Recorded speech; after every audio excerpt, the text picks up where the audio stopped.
Welcome to the Mischief Maker broadcast, where chaos, creativity, and common sense collide. Your host, Joel Freeman, was kicked out of high school in Alberta, Canada. He left home at 17 and hitchhiked around North America as a long-haired hippie and dope-smoking fool. He made a 180-degree change, becoming one of the first chaplains in the history of the NBA. As a professional speaker, Joel has traveled to well over 55 countries. His many books have been published in 28 foreign translations. Pieces from his Black History collection have been seen by millions at the United Nations and many other venues. And now, the Chief Mischief Maker himself, Dr. Joel A. Freeman. We have a great show in store for this evening. It's all about the boxer, Jack Johnson. This gentleman right here, he was the first black heavyweight champion of the world, 1910. And we're going to talk a lot about him with a gentleman coming up by the name of Aaron. He is, in my opinion, probably the leading expert on Jack Johnson. And so we'll be seeing him and talking with him shortly. Also, I just want to say welcome to folks from, there's a wide reach with the Source Radio TV network. And we have audience in India, folks in Australia. You know, Jack Johnson won the championship in 1908 and in Sydney, Australia, just outside of Sydney. Japan, we have folks listening from Canada, United States, UK. You're going to love the story about Jack Johnson also, because he fought there in the UK, all across Europe, South America, and other parts of the world. And so today, I just want to say, and also we have the BBC connection. There's about 16,000 stations that can option whether or not to share this show. And if you are part of our listener to one of those affiliate stations, just write the station manager and say, hey, pick this show up. And just air it, and I think we'll have a great time. This is on Spotify, going to be on Apple and Amazon, iPod Radio, YouTube. So we're very excited about the possibilities of this show. And what I'm going to be doing, you see the term mischief maker, and I want to define that. I define that as a curiosity-driven life. Someone who is curious about so many different things. When there's tough times, good times, just peeking around the corner and just saying, I'm curious to see how this is all going to work out. I'm curious to see what's going to happen here. And also it's about being a gentle disruptor. I have traveled around the world, at least 57 countries, and many of them have traveled back to them a number of times. I've worked with heads of state and their senior advisors. I've trained leaders of multinational corporations and have worked with educators, nonprofit leaders, all kinds of people around the planet. And so part of why people bring me in is that when you're in a jar, you can't read the label. And sometimes just bringing someone in that can help read the label for the organization, learning what phase they are in their corporate life cycle. Are they in the launch stage? What stage are they in? That's the kind of stuff that I have worked with. I've written a number of books. They're in 28 languages now. And so we're going to be talking about a lot of different things. Probably two main themes that we'll be dealing with. The first theme is about dealing with people who drive you crazy. Now that might get into race relations. It might get into corporate relationships, family relationships, neighborhood, your faith community, whatever it might be. But we're going to be bringing that in. You're going to see that coming throughout each show, or many shows, I should say. And if we're talking about a character like Jack Johnson, how he drove other people crazy, and how he probably drove himself crazy sometimes, but he had people in his life that drove him crazy. And so that will be part of the texture of what we're going to be discussing. And also another theme is a white man's journey into Black history. Now, I have co-written this particular book here, weighs 5.5 pounds. It's filled with well over 2,500 images, 1,200 QR codes. We're in schools all across the United States. And in this book, it's just filled with all kinds of information, 1,248 pages in all, and images throughout. And so co-authoring this with Dr. Walter Milton, and my wife was involved in that as the chief editor. That has helped to inform a lot of what I've done. I worked for 20 seasons as a mentor, character coach, chaplain in the NBA, one of the first in the history of the NBA, with the Washington Bullets at the time, Washington Wizards. And so this is all of that has helped to inform. I left home when I was 17, hitchhiked all around North America for close to 2 years, long-haired hippie, dope-smoking fool. And with all these types of experiences, it's just kind of an awareness that has emerged. So we'll be dealing with historical aspects, archaeological, religious aspects. We're going to be dealing with all kinds of different realms. And hopefully, when people are looking at through this lens, we're going to provide another set of another lens to look through at these different topics. So hopefully it'll be engaging, interesting, regardless of what culture you represent and are proud of and are part of. We hope that there's something there for you in future programs. And so tonight we're going to talk about Jack Johnson. Now, what I want to do at this juncture is Mel, the wonderful gentleman behind the scenes here, he's going to pop up a 4-minute music video. And this is a blues song that I produced, and a gentleman by the name of Mark SX wrote the lyrics. And so give it a listen. I'll be peeking in while we're playing it and listening. And then we're going to get into this topic of Jack Johnson, the boxer. Welcome to the fight of the century. In this corner, we have the Galveston Giant, Jack Johnson. And in this corner, we have the great white oak, James J. Jeffries. Are you ready?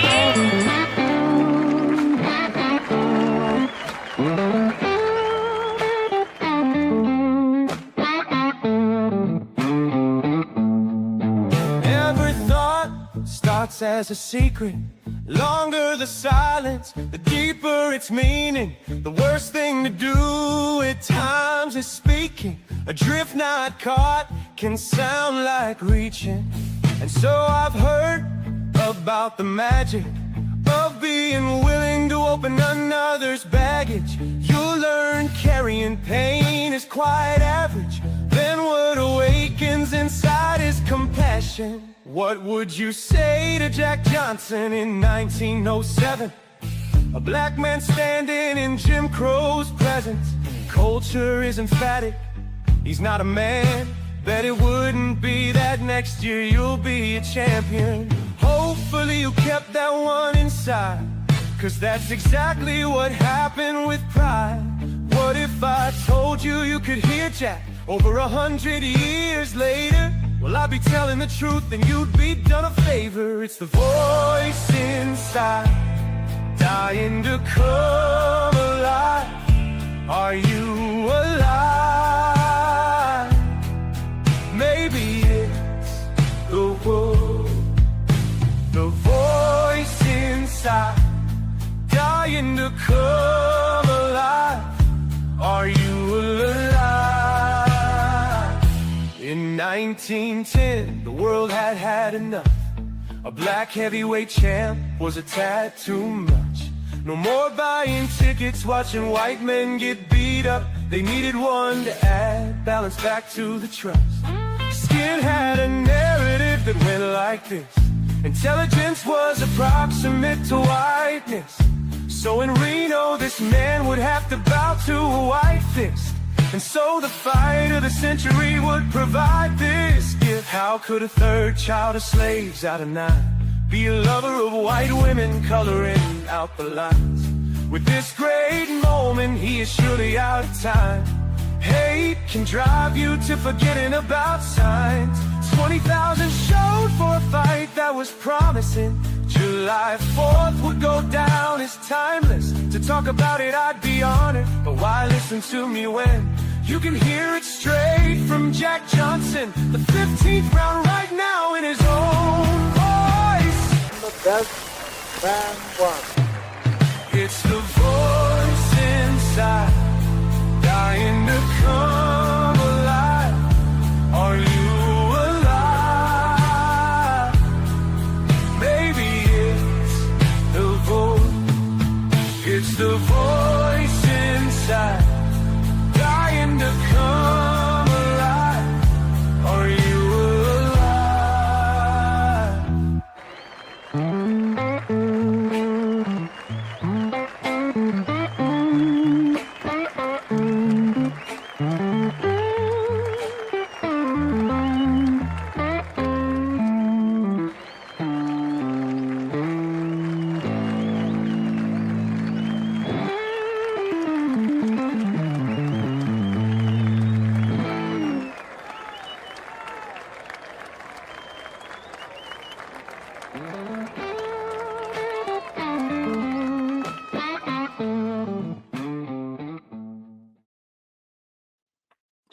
There you have it. This is that's a song that I hope you enjoy that.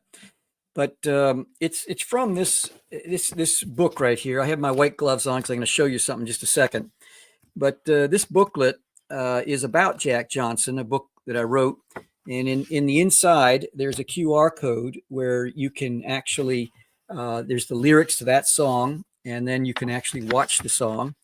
And then right around the 10th page, 11th page, I should say, I'm not going to show this to you, I'm going to cover it up. There's a secret passcode, and you have to order this to find out. If you're outside the United States, in the United States, you'll receive this. Outside the United States, you'll receive an ebook that'll have the video right there. And there's two options there for you to order this. But then there's a QR code that'll take you to actually hear him speak in an album. And then I also have a 10-point war strategy that I developed. And this strategy is 10 points that Jack used before and during the fight to prepare for the fight of the century and then to win the fight of the century. And at the back of the book, there's just a whole lot of bonus material. And this bonus material is such that, it's 3 times the size of this. With all kinds of information and things you're going to learn about tonight, but in far greater detail with this. And what happened in the late 60s, James Earl Jones, he starred in a show called The Great White Hope, which then later became a film, 1970, where he starred in that also. And Muhammad Ali was very, very taken by the show. He went to it at least twice that I know of, and perhaps more.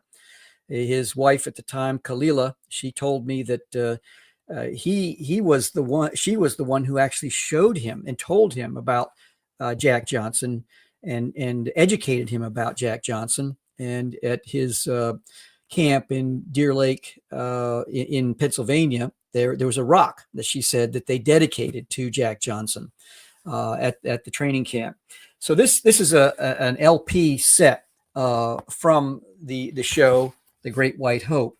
Now, I have something, my wife and I own a Black History collection. By the way, this is a playbill, an actual playbill from The Great White Hope that someone attending the show in Broadway would have purchased and have enjoyed. Now, you saw a glimpse of this in the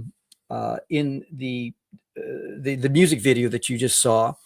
This is a record in the matrix. There's a matrix of this record, and it has a -1. When you learn about the test pressings in my collection, I have over 100 test pressings in all, and we'll be dedicating future shows to discussing some of the pieces in my Black History collection, the provenance, the stories behind them. This one I got from a dealer in Great Britain who deals in rare recordings. And what you see in the matrix here is that it has a -1, which means it was the first, and in this case, the only record. What they would do if they're doing a song, let's say for Louis Armstrong or some other performer, Louis Jordan, they would do a test pressing first, and it'd be like a demo tape. And then they would determine, is this the one we want to sell to the public? Well, this is a test pressing, not to be sold to the public, but, it was going to be used probably in the film of the fight of the century. And so what I was able to extrapolate from this was 13 audio segments from the analog to the digital. And then my son, who's in the video game industry, he then produced, he then ran it all through AI. And we strengthened, we actually resurrected some words in the audio that were unintelligible from a 1910 recording. I mean, one can imagine how many words that was. And then reducing the hiss and the pop of the record, and then creating a whole idea of how to bring this into a realm. My camera's going a little bit crazy here, so it's one of those fancy cameras that you kind of say, well, do I want something fancy? And as soon as I moved, it kind of moved with my hand. But anyway, what happened is that we were able to resurrect 13 segments. And then I was in this booklet, I was able to tell the story about Jack Johnson through these 13 audio segments that emerged. And one of the things that people just do not realize is that Jack, he traveled all around the world. This is before we had airlines like TWA at the time, later on, or Delta, or US Airways, which later became, oh my goodness, I can't remember what that became. But anyway, American or something. And so anyway, he traveled all over the United States, into Canada, all across Europe. He was in the presence of a gentleman who had direct access to the Tsar of Russia and Rasputin. He was in South America. He was a matador in Spain, and all kinds of different situations that he was involved in. So we're going to be delving into this with my good friend Aaron, who you're going to be meeting in just a few moments here. But I want to cue up about a 15-second ad, because we're sponsored by a group called Rosetta Universe. And I'm going to explain that just in a moment. But let's see what Napoleon Bonaparte has to say about the Rosetta Universe. Help the Rosetta Stone Traveling Exhibit Project transform an ancient artifact, the Rosetta Stone, into a modern metaphor for problem solving. And that's an order. So what we're doing, the Rosetta Universe, just before we bring Aaron on, is that I'm the only one in the world that has created a full-size 3D replica that's available to the general public of the Rosetta Stone. They're in museums all around the world. One of my replicas is in the movie Night at the Museum Part 3. And what we're doing is we're transforming this ancient artifact, the Rosetta Stone, into a modern metaphor for problem solving and critical thinking. And so it's going to be a 5,000 square foot traveling exhibit. So if you go to chiefmischiefmaker.com, that's chief, 3 words, chiefmischiefmaker.com, there's going to be a link tree. And I believe it's the first one, number 1, and then number 2, you can go see what about Jack Johnson that we're talking about today. So without any further ado, I think I'd like to bring on Aaron. If we had some applause, we would do it, but I'll be clapping right now. or we could just make a crowd noise. Well, I like to thank you, Joel, and thank you for your show. This being your first one to have me on the show tonight. Boy, did you pick a magnificent topic with John Arthur Johnson, better known as Jack Johnson, the first African-American heavyweight champion, known as the Galveston Giant. he is indeed something special, was something special, and still remains something special today through his lifetime, you know, and through his death, because a lot of things that happened in his life, he still reaped benefits from the things that he did while he was in the grave, like the pardon that Donald Trump gave him in 2019, Yes. where he wrote his own pardon to Woodrow Wilson. But we'll be talking a little bit about that also as we get further into it. Well, But I heard you this. Go ahead. I'm sorry. Go ahead. I heard you talking about when I was backstage here about Muhammad Ali and his relationship with the Great White Hope.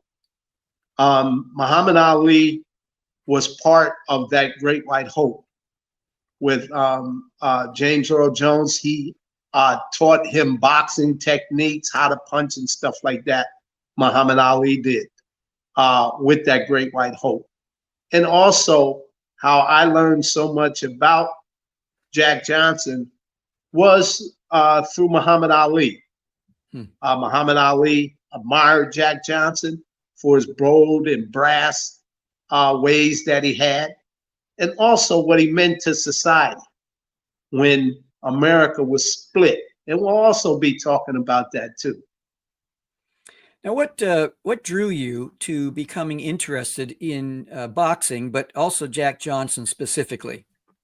Well, Muhammad Ali's camp was in Deer Lake, Pennsylvania. I was right down the road. So Khalila, his wife at the time, and Muhammad Ali, when they first came up there to build the camp in Deer Lake, Pennsylvania, my family met them. And that's what inspired me to get in boxing. I hung around it. They put me in commercials with the greatest of all times, Muhammad Ali, when he was getting ready for like the Rumble in the Jungle, the Thriller in Manila. We shot commercials and stuff that I still have. Me and him rapping back and forth about George Foreman. Bless George Foreman's heart. He is up there, and all the champs are up there together. They're having one big party. So it's a great homecoming for George, and we want to put a blessing on George and his family as they go through the trying time of George departing. But yes, it was Muhammad Ali how I got involved in boxing, and he used to train us and teach us things at night training, what it took to be great, not just ordinary, but extraordinary to be great. And then in my time of training fighters from Mike Tyson, Tim Witherspoon, Julian Jackson, Frankie Randall, the list is long, fine, but distinguished, all the great champions I trained, and being a director and trainer for Don King, only in America, who gave me the opportunity to let talent bloom and blossom, to run his training camps in Orwell, Ohio, and down in Florida with Don, his family, Henrietta King and Carl King and Debbie King. You know, it was just one big family affair. And for decades, all of us worked together to make champions after champions. And the list, like I said, is long, fine, but distinguished.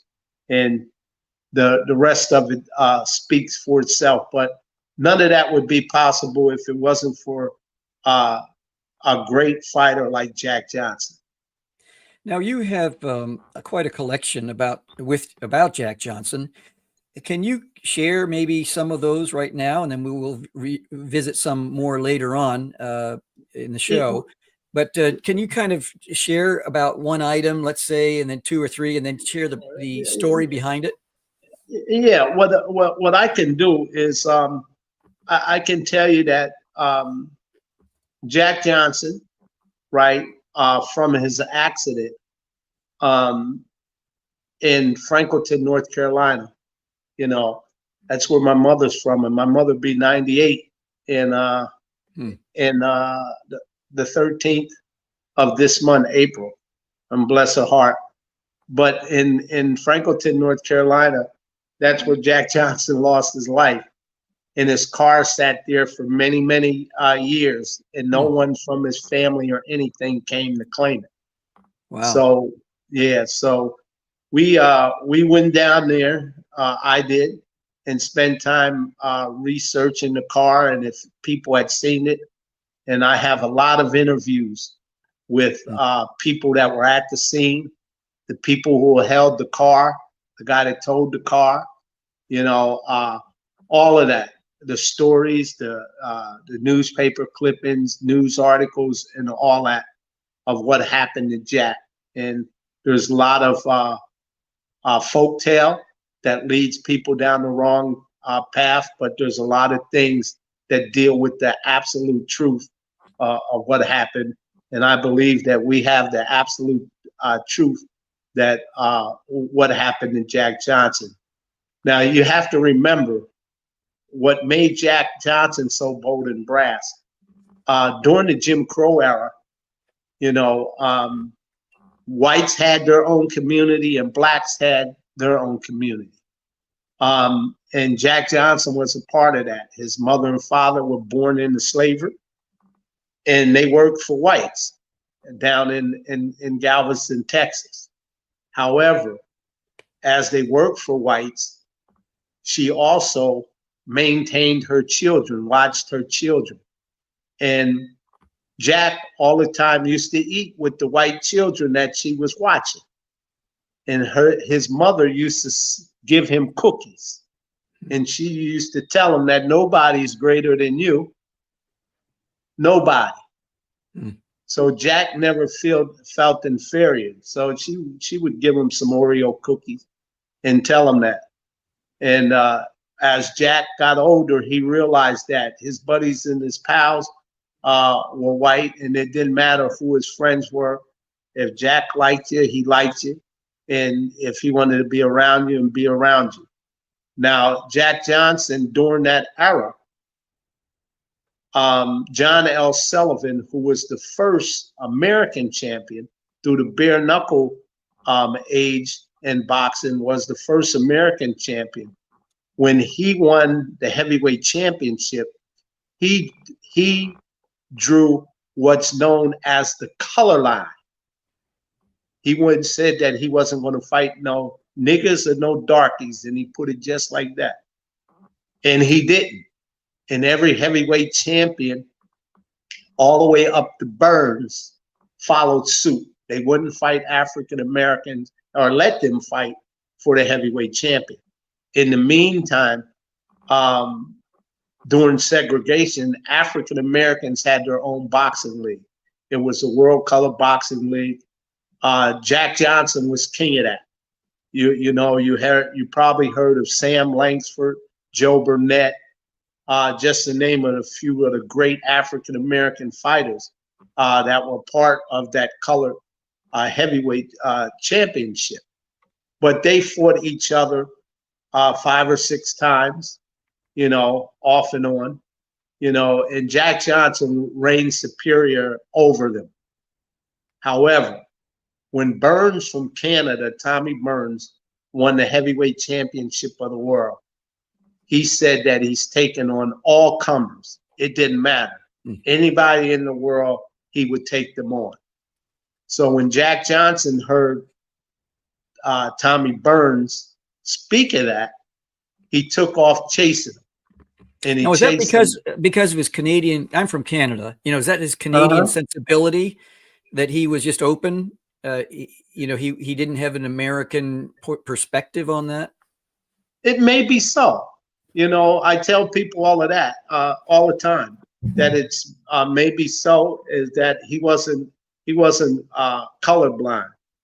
He was a person that felt that he was best in the world at being heavyweight champion, and he didn't really care who he fought.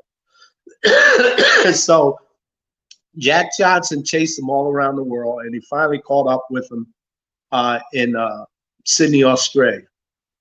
And when he caught up with him in Sydney, Australia, the promoter said, well, it looks like we can do this match down here. They had built an arena especially for that.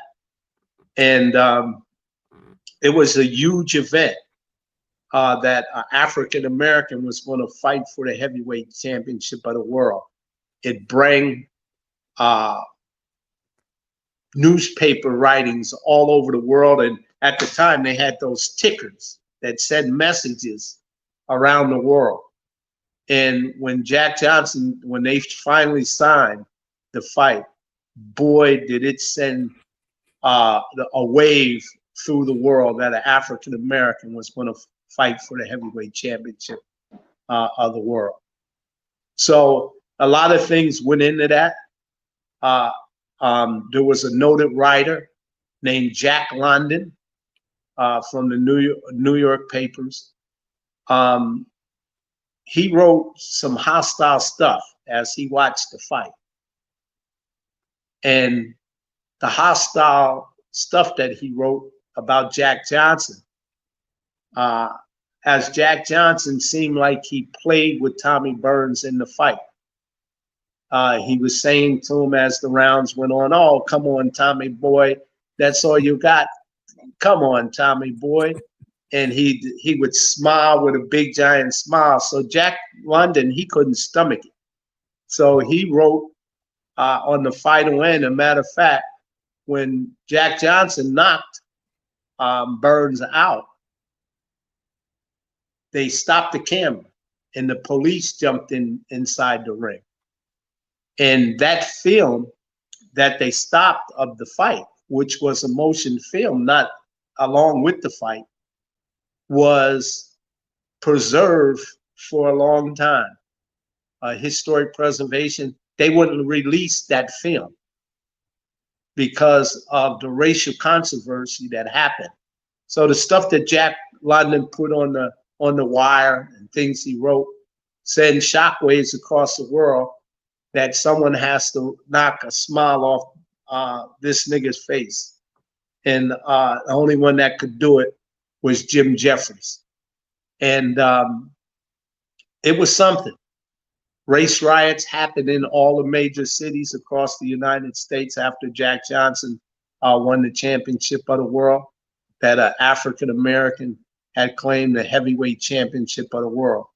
But Jack Johnson was a character. He was flamboyant. You know, when average person was driving horse and buggies at the time, Jack Johnson was driving fancy cars that they were making at that time. And a lot of the cars that he had came from an African-American car maker at that time who took his ideal of making horse buggies and turned them into cars. And so some of those fancy cars that Jack Johnson was driving came from that African-American packer who built cars, and he helped Ford with some of his patterns Packard did. But that's the way Jack Johnson was. And Jack even patented a wrench, didn't he? In his name. That was later on when he patented that when he was in prison. When he went to prison for the Mann Act. Yeah. And the Mann Act was to take a white woman across state lines to do immoral things to her. And what it was, she ended up being his wife, and he paid for the ticket for her in Pittsburgh. A lot of people think it happened in the South, but it was from Pittsburgh to Chicago where he paid for the ticket. And once he paid for the ticket, they arrested him. And he went to court, and the federal government got prostitutes and stuff off the street to rig his trial. And when they rigged it, they found him guilty. And they found him guilty, and he was they sentenced him to a year and a day. So when Jack Johnson found that out, they were waiting for him to go into prison, and he took off in a great escape through Canada, posing as a Negro League baseball player. Rube Foster. Yeah, as a Negro League baseball player, went through Canada, and from Canada he went to England. When he got to England, the Lords of London and things, they wouldn't let him practice boxing The Lord's alignment was controlling it. And because of that, Jack couldn't earn a living. So he took off in other places in Europe. You'll see him in Spain, in France. If you see a lot of pictures with Jack Johnson with a black tam on and a cigar Tiparillo, he picked that up in France. Yeah. So, he picked that up and he was able to earn money in France and in Spain. But the FBI, without question, pursued him around the world. And while he was in Spain, I think it was Joselito, the matador, and another gentleman, they trained him to become a matador, and he could have easily switched careers and become a very famous matador in Spain if he wanted. Yes. Well, you got to realize when Jack Johnson was young, he used to work in horse stables. He trained horses.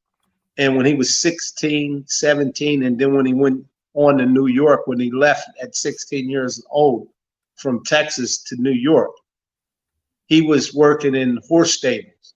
So he was familiar about a cow hand and working on farms from being, in the South. And over there, it just fitted in from him being young and working like that. Around the farms and stuff like that. So yes, it just fit in for him, from my perspective. And he also owned an ad agency for a brief time in Barcelona, Spain. Very eclectic interests that he had. It's amazing, isn't it? Yeah, well, Jack Johnson, he was, as a businessman, he was bright. He would take a lot of risks. He owned a hotel in what was known as Black Wall Street in Chicago. He was the first one to own a business in Black Wall Street in Chicago.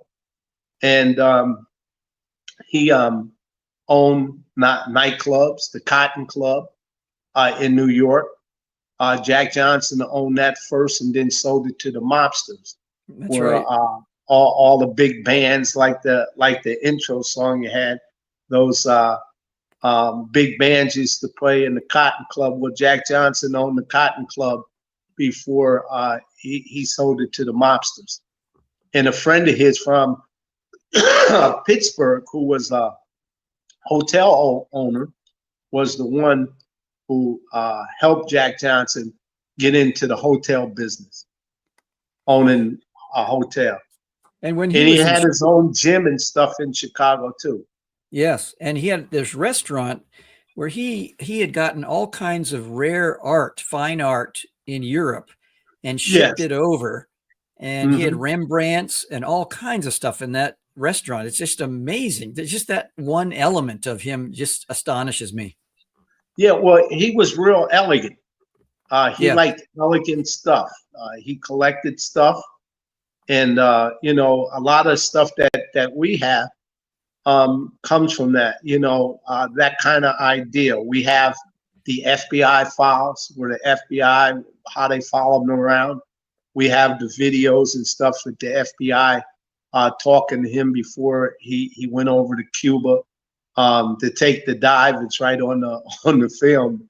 The FBI guy telling him to do that.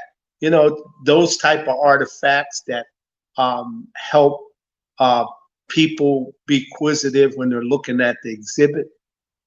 We have the pardon papers from Donald Trump. We have those in the exhibit. Letters, because I'm a WBC ambassador. I was also a trainer of the year for them.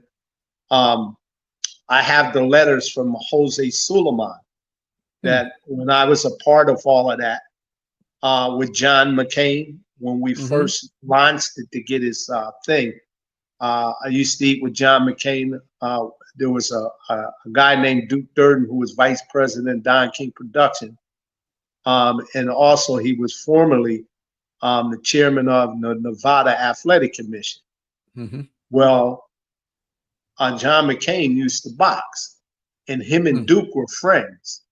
So when John McCain would come to Vegas, we would go out and eat with him. So a lot of that groundwork that we laid to try to get Jack Johnson pardoned, it didn't happen then. But as the wheels of justice spin, the twists and turns that the wheels of justice take, nobody knows how the wheel will end up.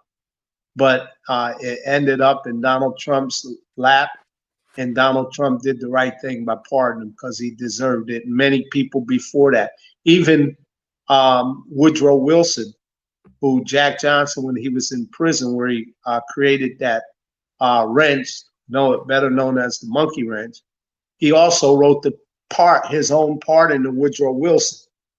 And as he wrote his own pardon to Woodrow Wilson was about to pardon. However, it was good old Jack London who showed up again, reminding Woodrow Wilson who Jack Johnson was and what he represented. Well, he was the one that ginned up a lot of this whole situation, against Jack prior to the fight of the century. We have a question right now. How much money did Johnson make as a heavyweight champion? We know that he made at least $65,000 from the 1910 fight of the century, which according to today's figures, about $2.1 million. But that was just one glimpse. He made a lot of money over the years and was very generous. Go ahead if you want to respond anything to that question. Yeah, well, you have to put yourself in those times. The money that they were getting at that time was unheard of when it come to boxing. He was selling out stadiums second to none with every fight. In Australia, the promoter, they put up a picture of Jack Johnson outside the arena, and people would pay to throw rocks and stones at him before they went in. My goodness. Yeah, the promoters used every angle to get him, to make money on Jack. And Jack didn't mind because he was making money and he was unheard of. So I want to also bring to your attention is that reverse racism when it comes to Jack Johnson. Number one, his first wife, Tina Austin, she was black. And they were married and they were leaving, going to Denver. And when out of New York, well, she didn't like how Jack Johnson acted. He was bold and brass. And they got in an argument, and she told Jack, "You better change your ways, this and that." And Jack Johnson said that was it. He couldn't take no more. So he got rid of her in that. And then most of the women that he married that were white had money. One of his wife he met at a social gathering in Pittsburgh, who was very wealthy.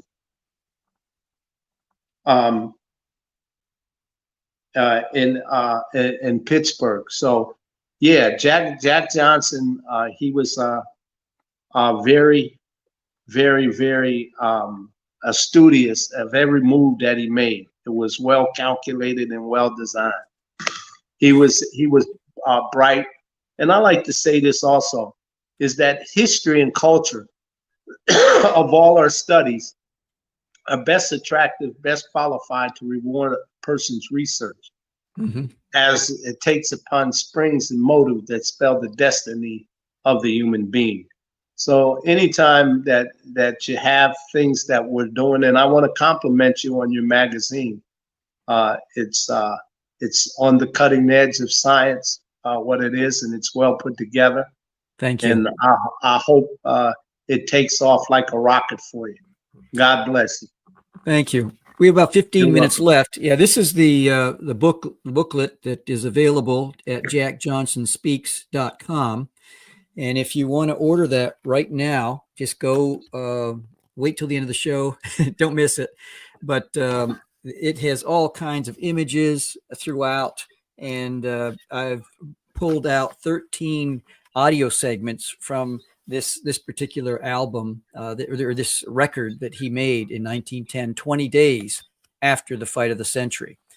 So check that out, jackjohnsonspeaks.com. Now we have something here, says how many rounds determined that for a heavyweight champion. Well, in this particular case, Aaron, you can speak to this, but I just want to say that this particular boxing match on July 4th, 1910, was set for 45 rounds. And Jack, he was, as you read in this booklet, you'll see round by round what he experienced. And right around the fourth round, he knew that he had him. Knew he had him before that. He was just toying with him. The corner, James Jeffrey's corner, Gentleman Jim, who was not a gentleman, he was a racist, and he was yelling epitaphs at Jack. Jack had the golden smile, and he said in advance that he was going to be clinching because it was a different style of boxing back then, where you didn't have 3-minute rounds, 13 rounds. It could go on for 45, and some went on longer. And you had to give the crowd something. Didn't want to do a knockout in the first 2 or 3 rounds. So there's a lot of clinching going on, but the inside boom, coming up that way. Jack had a powerful left that would knock out the resolve of a enemy. And do you want to talk about that, about how long? On December 26, 1908, in Sydney, Australia, better known as Boxing Day, which is a European holiday, when Jack Johnson became the first African American heavyweight champion. That fight with Burns, the bout was 14 rounds. Mm-hmm. And Jack Johnson, in his inevitable style, he had a unique thing that he called the anchor punch. Mm-hmm. And Muhammad Ali said that he used that punch, the anchor punch that Jack Johnson used to win. He got that from Stephen Fletcher, who was around Jack Johnson, who mentioned it to Ali, and that was the punch he used against Sonny Liston. That's what Ali said at the post press conference. But Jack Johnson had a clinching style where he would tie guys up, wear them down because of his size. And then the openings were up the middle, and he would throw what we know as an uppercut, what Jack Johnson called was the yanker punch. He would throw it up the middle, and a lot of them went out by it. Devastating. Yeah. And he had kind of a style almost like bare knuckle, where he was leaning back as a 6'2" man, about 200 pounds in his prime. And most fighters today, they're either leaning a little bit forward or they're balanced on both feet. He kind of laid back, and he would catch the punches, right? Yeah, he would catch them in midair because of Jack Johnson's size. He was much more bigger than the heavyweights at that time. Tommy Burns, if he was living now fighting, he would only be a light heavyweight. Yes. Jack Johnson was taller than them guys, and their size. He was able to get away with a lot of mistakes that you will make pulling back, because once you pull back, you get hit, you're going down, and that's what happened to him with Jeff Willard. Willard, who was taller than Johnson, and Johnson wasn't used to being smaller than opponents, and he tried pulling back and pulled right back into a punch. So when he fought Jess Willard in Cuba, Jess was taller and longer reach, if my memory serves me. And yes. Do you think that Jack Johnson threw that fight, or do you think he was just outboxed because Jess was taller and his normal strategy with boxers didn't work with Jess? Well, Willard was a big specimen of a guy, and Jack Johnson had been off for a long time. Yes. And the FBI and all of them were following them, getting to them and all that. So I think it was a combination of the following factors that distracted Jack Johnson, not realizing what he was up against and ring rust from not being in the ring for a long time. And he tried something that he was able to get away with so many opponents with, pulling back like that, leaning on his back foot. And he couldn't do it with a taller guy, with a reach guy with a longer reach, and he pulled right back into the punch, and down he went. And some argue, well, Jack Johnson, when he went to the canvas, he put his hands up. The sun or whatever was in his eyes, and while he had his hand over his eyes, he got counted out. So there's a lot of anytime a great heavyweight champion gets beat like that, once being dominated, all kind of myth and mythological tales come along with the territory. Now, what as you've looked over, you have his last will and testament in your collection. Would you like to talk a little bit about that? But then I want to follow up with another question after that.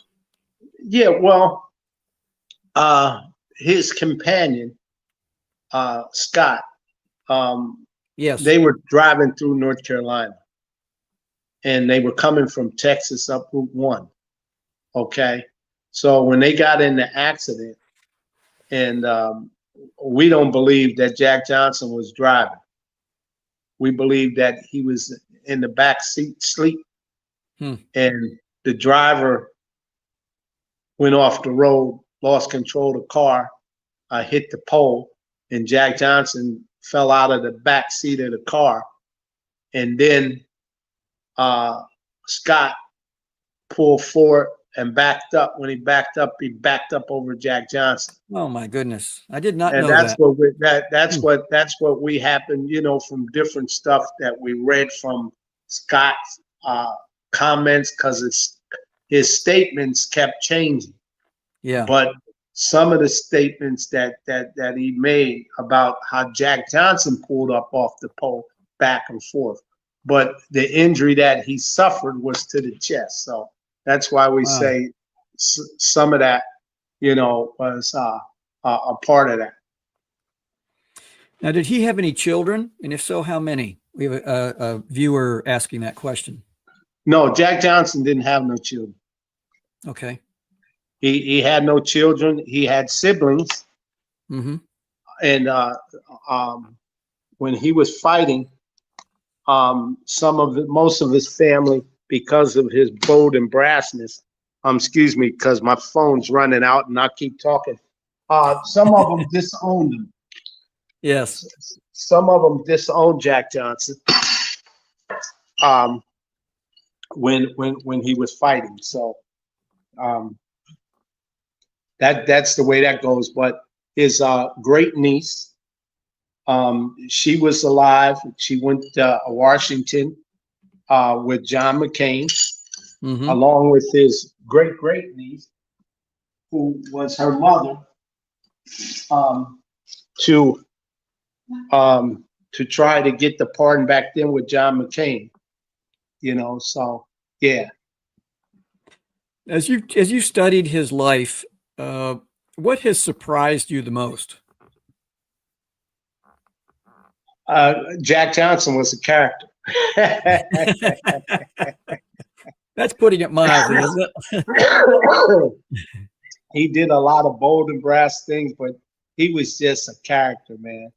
And he did things to make himself known and for us to remember.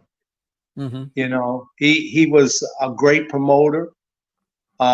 He seen life the way it really is supposed to be. He didn't see color. As much as he was a star in black communities, whites were just overwhelmed at seeing him too during that time. They wanted to see him. He was a specimen to see. And Jack used all of that to his fullest. Now, if I have another question from a viewer is, wouldn't Johnson have known how tall Willard was and prepared for him? Yeah, I think he underestimated it, like a lot of fighters do when they're coming back from a layoff, not realizing when you're not active, practicing your trade in boxing, you lose your skill, your will, and you're not as sharp as you should be. And I believe that's what happened to Jack Johnson. He just wasn't as sharp as he was because he wasn't fighting as often as he was fighting. What was Johnson's greatest fight? Another question. Forget about Jeffries. What was his greatest fight other than with Jeffries? Oh, Jack Johnson had plenty great fights. With Burns is a great fight, him being the first heavyweight champion. But Sam Langsford and Joe Burnett and them guys, man, they were great fights. Great fighters fighting each other. Not one time, 2, 3 times. You know, they were great fights. And like Muhammad Ali used to say, is that all fights are big and great because you got to win in order to get to the next. I'm thinking of one fight. There's a guy from Canada who had come over, I think it was in France. And when he saw the size of the crowd, he wanted more money and refused to fight until he got more money. And Jack got mad because it was because of Jack that the crowd was there. And this guy was trying to kind of hustle his way, get a little more money because he was fighting a larger crowd. And Jack, I think in his book, he said that in the book, his autobiography, that he unleashed a fury against this fighter like he had done against no other fighter. That would have been quite a fight to watch. He kind of lost his cool with him. He didn't play with him at all. He just came right at him. Yeah, absolutely. You know, Jack had a lot of great moments in boxing. But yeah, man, he's to look into his life is a great thing because it's something to admire. Like him being a race car driver, he's probably the first African American race car driver to drive in NASCAR after his fight with Bernie Oldfield. That's right. I mean, with Jeffries. Yeah, but Bernie. After beating Jeffries when he climbed out of the ring, Bernie Oldfield, who was the avid race car drive, challenged him, and Jack Johnson took up the challenge, and he raced him in Brooklyn. Yeah, and the race was close. Bernie Oldfield only beat him by a nose, but there was so much around that where AAA was the ones who certified races at the time. And they said if Bernie Oldfield, who was an avid champion race car driver, he said, if you race Jack Johnson, we're going to take all your winnings and your trophies away from you. Wow. And but Bernie Oldfield, he went and did it anyway. They didn't take it, but the race was close. And Jack later commented, he says, I just don't got it in racing. Quite like Bernie does. Yeah, he said around the corner, he said he would never go that fast around a curve. Yeah. The way Bernie Oldfield was going. And it was a curve that got him in North Carolina. Yeah. Well, Aaron, we're down to about 120 seconds. If people want to have you do an exhibit for them, how would they get a hold of you? Well, you can reach me at info757@gmail.com, or you can find me on Facebook, Aaron Snowell on Facebook, and message me. You can find me on LinkedIn,